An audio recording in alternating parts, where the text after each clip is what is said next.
दो आईपीएल हैं सर इस देश में।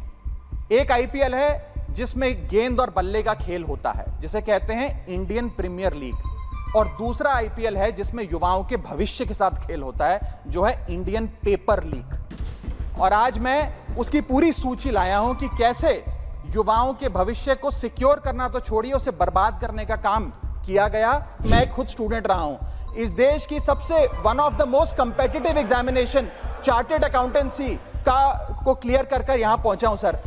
मुझे पता है कि क्या पीड़ा होती है जब सालों की आपकी मेहनत पर पानी फिर जाए क्योंकि एक एग्जामिनेशन, एक पेपर लीक हो जाता है। तब सिर्फ दिल नहीं टूटता, विद्यार्थी, एक इंसान पूरा टूट जाता है, उसका मनोबल टूट जाता है।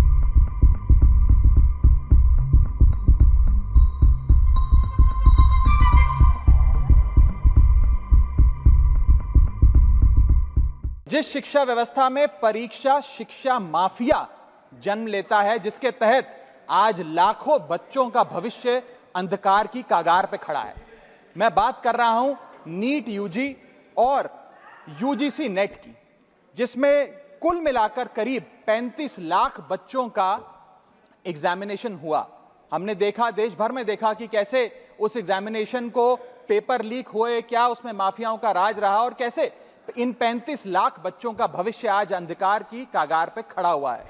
वो 35 लाख बच्चे आज इस संसद टीवी को देख रहे हैं इस उम्मीद से कि शायद उनके अधिकारों की, उनके हकों की बात होगी। भारत देश एक बहुत युवा देश है। भारत की 65% आबादी 35 साल से कम आयु की है। मैं आपको बताना चाहूंगा कि इस दुनिया के सबसे युवा देशों में भारत आता है, जहां जापान की पॉपुलेशन की औसत उम्र 50 साल है, इटली की 48 साल है, जर्मनी की 46 साल है, यूनाइटेड किंगडम की 40 साल है, चीन की 40 साल है।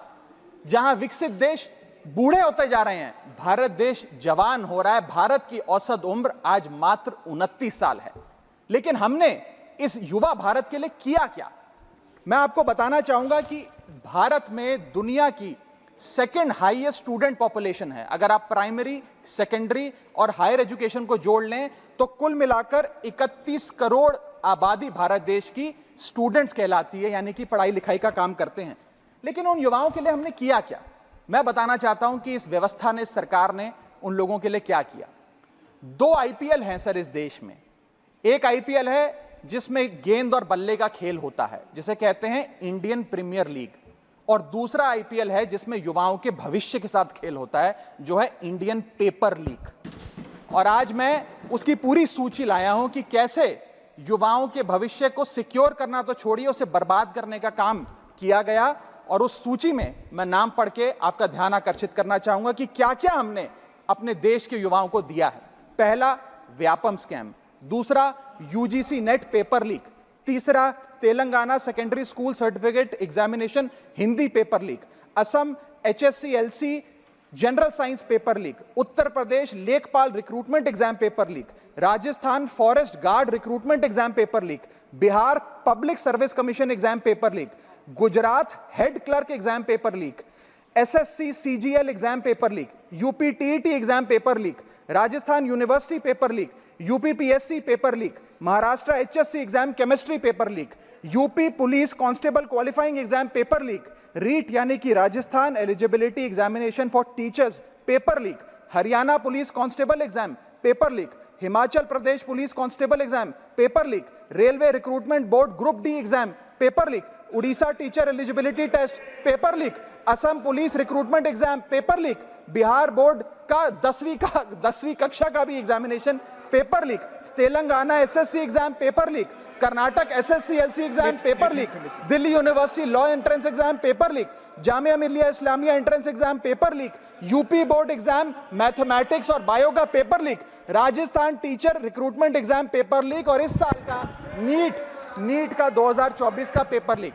सर, मैं इन स्टूडेंट्स की पीड़ा इसलिए भी समझता हूं क्योंकि मैं खुद स्टूडेंट रहा हूं।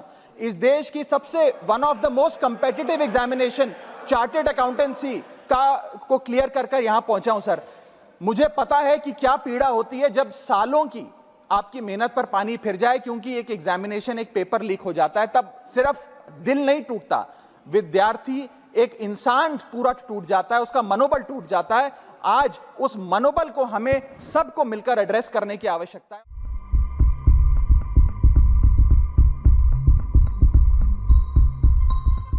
मान्यवर सांसद जी ने जो ग्रुप डी एग्जाम रेलवे के बारे में कहा है वो फैक्चुअली इन्होंने इनकरेक्ट कहा है, सदन को मिसलीड कर रहे हैं। मैं फैक्चुअल पोजीशन आपको बना देता हूं। Group D exam sir, group D exam 191 cities, 551 centre, 99 shift, 33 days, 15 languages में हुआ।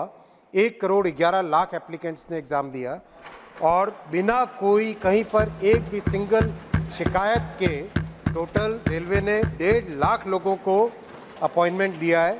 और ये कृपया अपना विड्रॉ करें अथवा एक्सपंज किया जाए।